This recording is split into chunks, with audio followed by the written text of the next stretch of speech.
In the 19th century, in the wake of this industrialization of Britain, industrialization emerges as the dominant motif of almost all the economies, almost all around the world, some sooner, some later. But what is curious is that even though industrialization does become the dominant motif, no two economies followed the same trajectory of industrialization.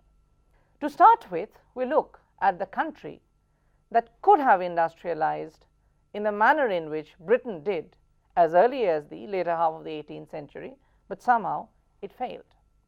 Historians of French industrialization have tended to argue that there was a very good possibility till at least the second half of the 18th century that Britain and France would remain at par, and if any industrial transformation had to take place, it would take place almost simultaneously, largely because France was the only country that could compete with the British Isles, with the British economy in terms of its market reach. France had a colonial empire that could match Britain. So in America, in Africa, in Asia, wherever the British had a colonial presence, the French had one. What historians have identified, historians like Claude Follin and Marziewski have identified as the real period when Britain began to sort of move way forward and France began to lag behind, was the incident of the French Revolution. It is said that the 25 years of revolutionary turmoil in the domestic setting and also France's engagement in warfare with her European neighbors, and then the imperial adventure under Napoleon, the period between 1789 to 1815, some people say, simply set the French backward. There are, however, other historians who prefer to look deeper into this problem.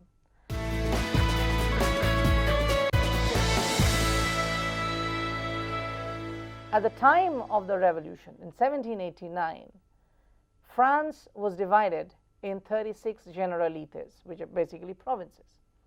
The potential market of France ultimately therefore remained divided into these fragments, because it was very difficult for merchandise to move from one part of France to another without having to pay any transit dues. It simply did not happen. So a product which was probably manufactured in Brittany, in Normandy, if it had to travel south to a place like Marseille, by the time it reached Marseille, on account of the provinces it passes through and the transit duties, customs duty ends up paying, automatically the price of a commodity goes up.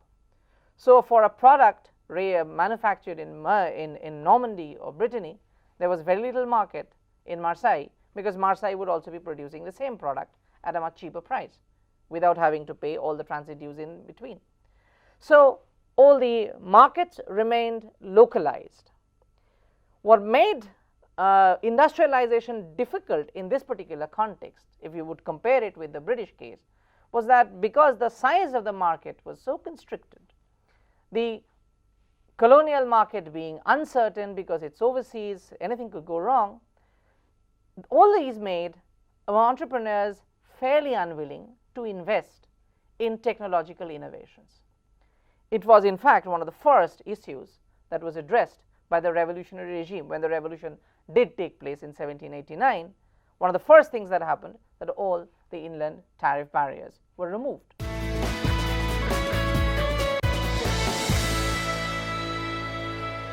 In France, as elsewhere in European context, artisanal production was carried out by people who were actually engaged full-time in agriculture. Artisanal production, proto-industry was dependent on people who were looking for an alternative occupation at a time when there was no agricultural activity at hand. So in France, as elsewhere in Europe, it was only during the lean season of agriculture that the artisanal production could take place. And for the merchant to sort of generate any productive synergy in the countryside, he had to wait till the peasant was actually free and willing to participate in this activity. In 1789, when the French Revolution began, within the first month, the feudal regime that had constricted so much of French economic potential had been brought down.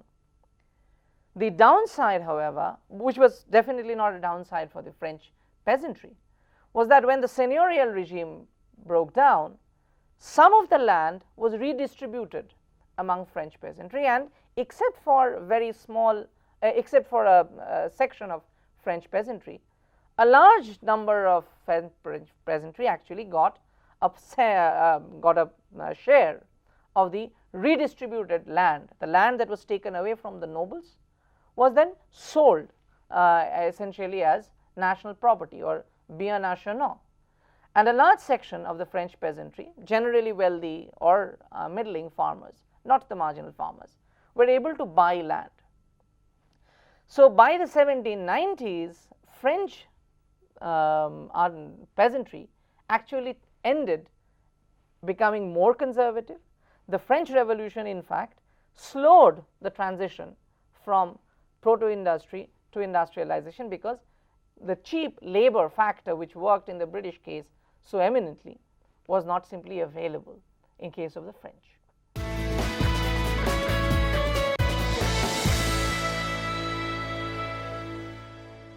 Because of the abundance of France's natural resources, especially charcoal, France failed to make the technological leap that British industry made in the second half of the 18th century.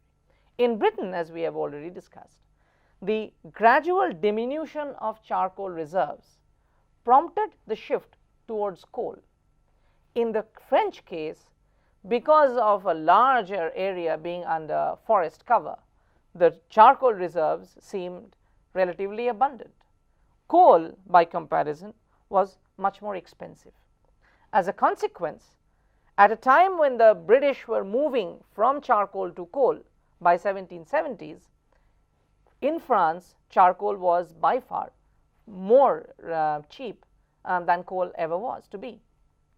So at a time when the British really moved, the barriers, the technological barriers, to an extent that the quality of British pig iron was to improve exponentially within a period of around 20 years using coal-powered furnace, France was still playing around with charcoal furnace. So there were major historical and economic factors which came in the way of France's swift industrialization. Nevertheless, as Gershon Kron points out, that once Britain industrialized, it was very difficult for any other European society to remain completely aloof.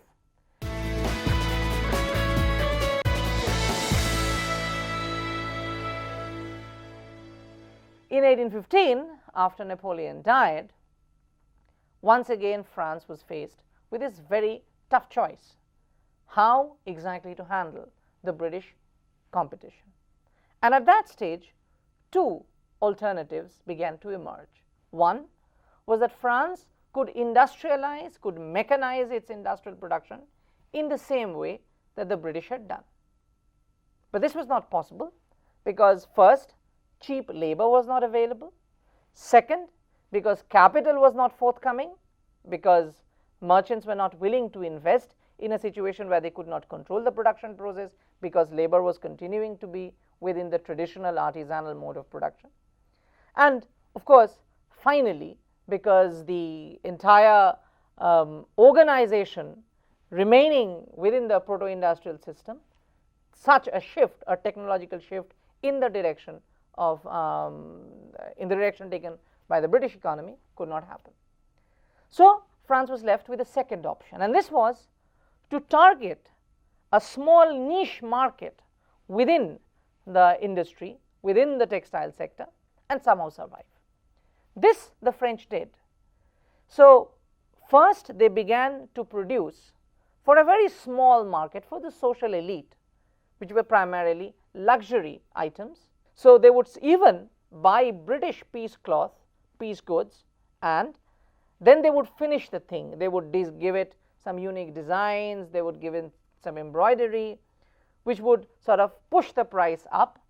And so the French textile sector began to limit itself away from the mass market and limit itself into the a small elite consumption market. As a consequence, French textile industry was never in any position that it could generate the same sort of synergy that the British textile industry had done.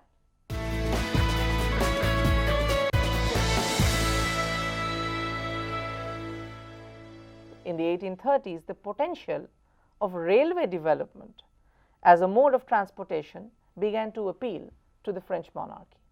And the new ruler who comes into power after 1830 revolution, Louis Philippe, had a vision of France which would be united, physically integrated.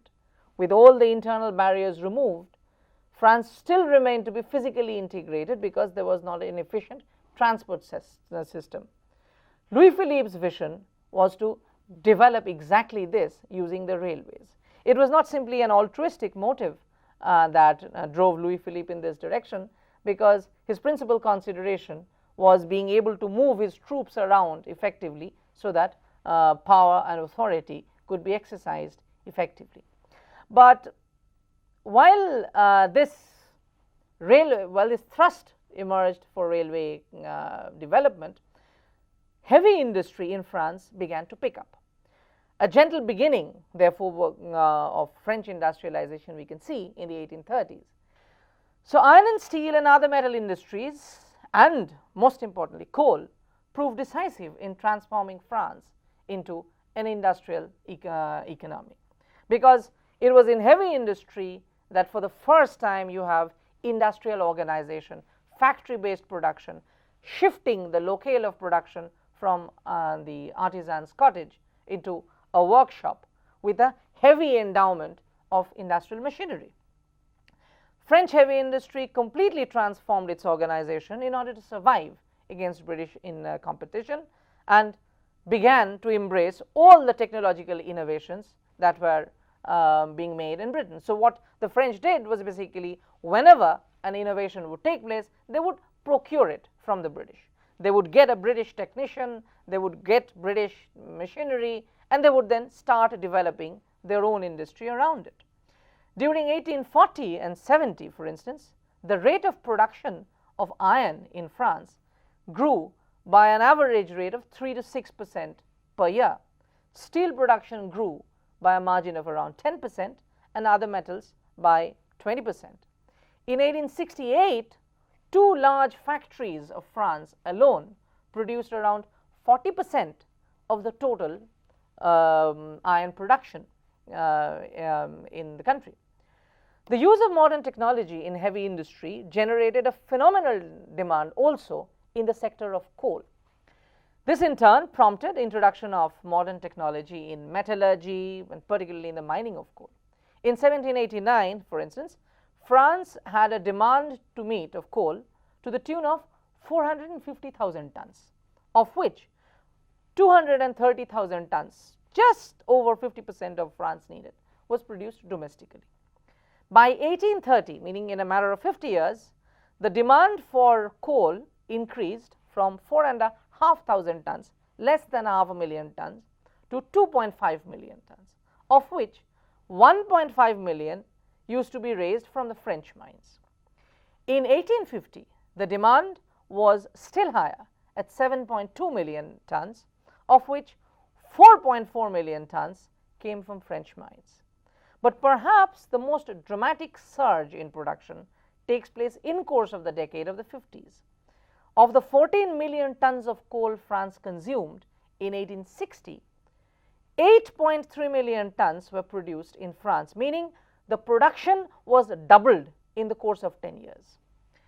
By 1880, the respective figures for the total demand for coal and total production stood respectively at 28.8 million tons and 19.3 million tons, meaning France revolutionized its mining and its heavy industry far more effectively than the cotton textile industry ever managed to do. Now, with the growth of heavy industry, use of industrial machinery also grew exponentially.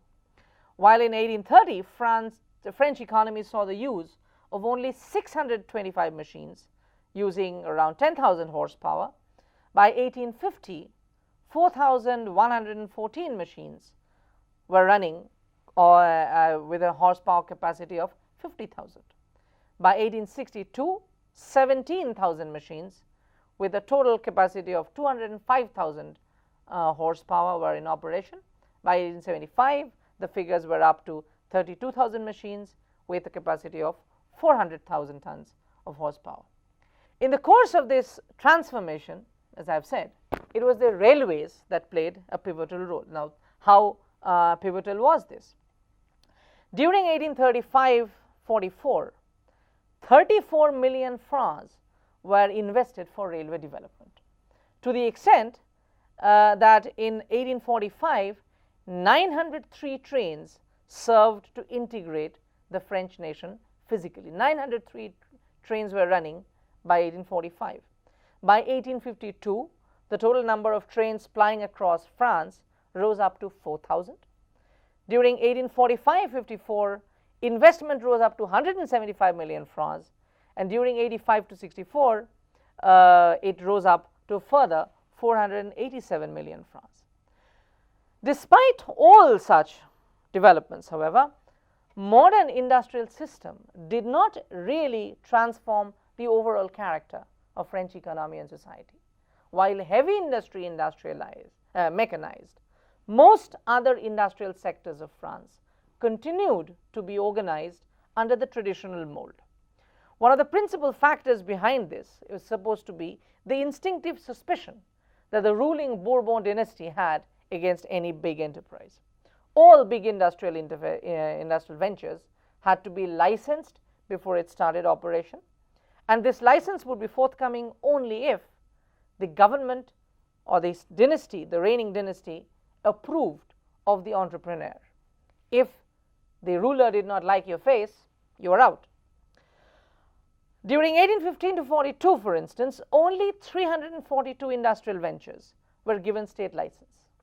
Even in promoting its agenda of railway development, which was a recipe for large corporations to emerge, the French government preferred smaller companies to one large corporation or two or three large corporations. So each area would be allocated to a company who would then develop the railway network, and then it would be connected under state direction. There was no integrated railway system in the manner, for instance, it emerged in Britain.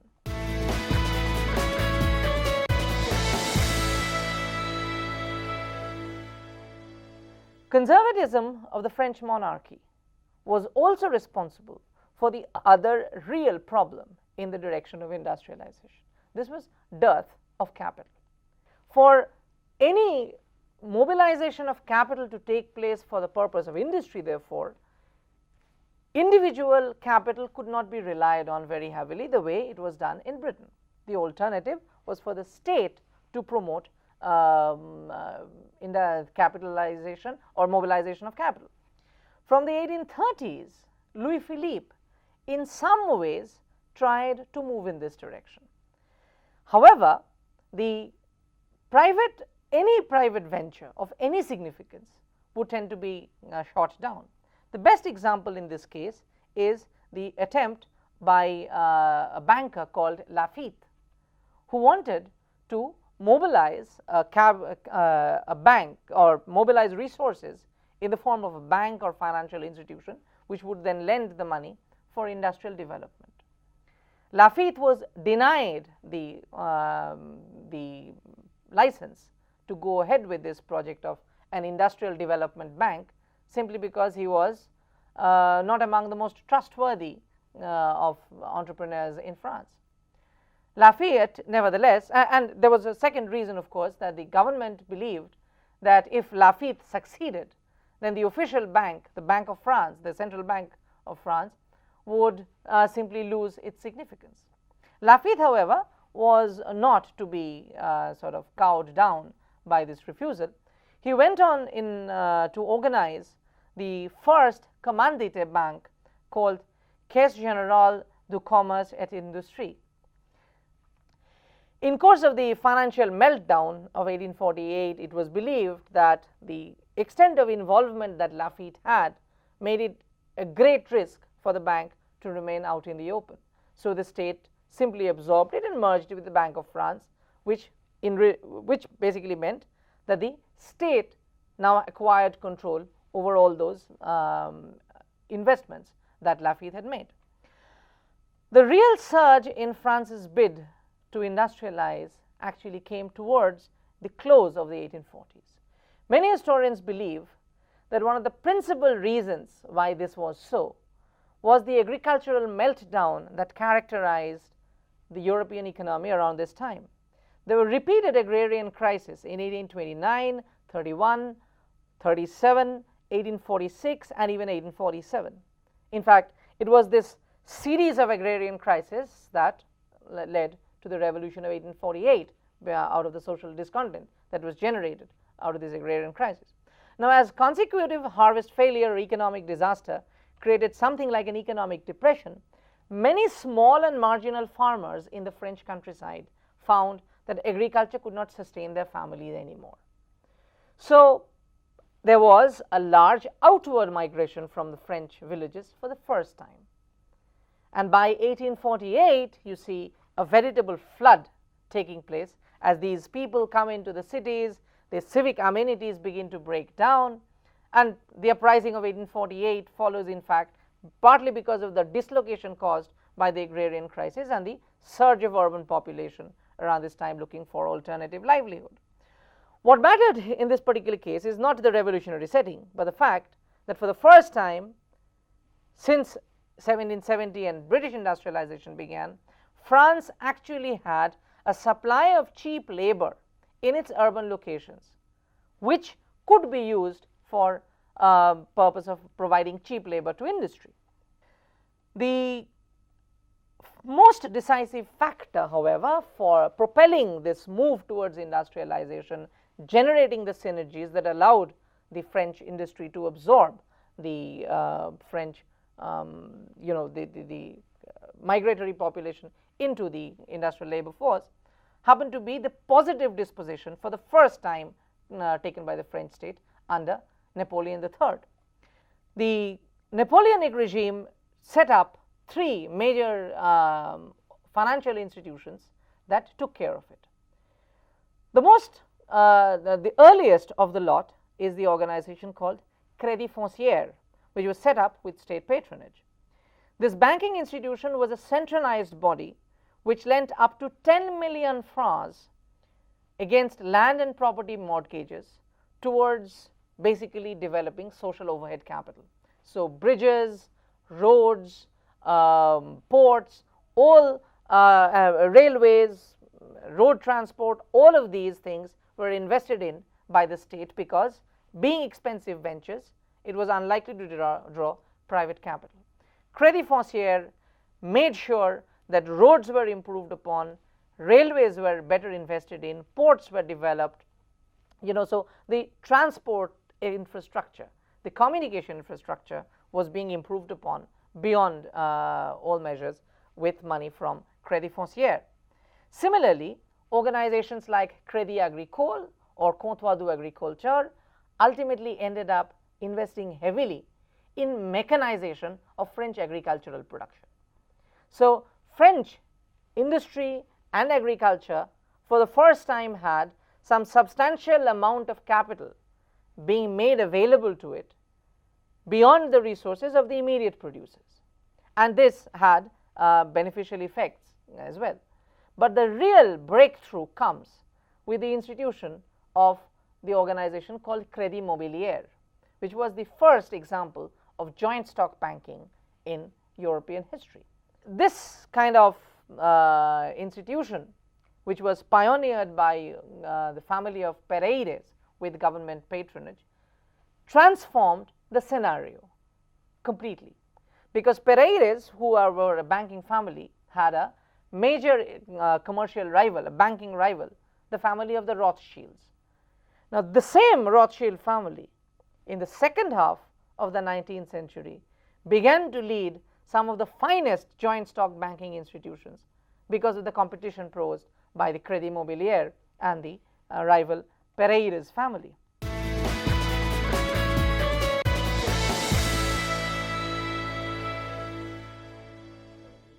Despite the removal of the final obstacle in the path of French industrialization, the dearth of capital, France, however, never really moved towards an industrial revolution. Industrialization was something that France had, but it was limited into some sectors of the French manufacturing sector. The remaining continued to move along traditional lines. So, while use of machines spread, factory organization, large factories did not really dominate the French landscape. And this, in fact, was one of the things that set the French experience apart from both the British, which we have already handled, and the Germans and the Russians, which we will take up in the next series of lectures.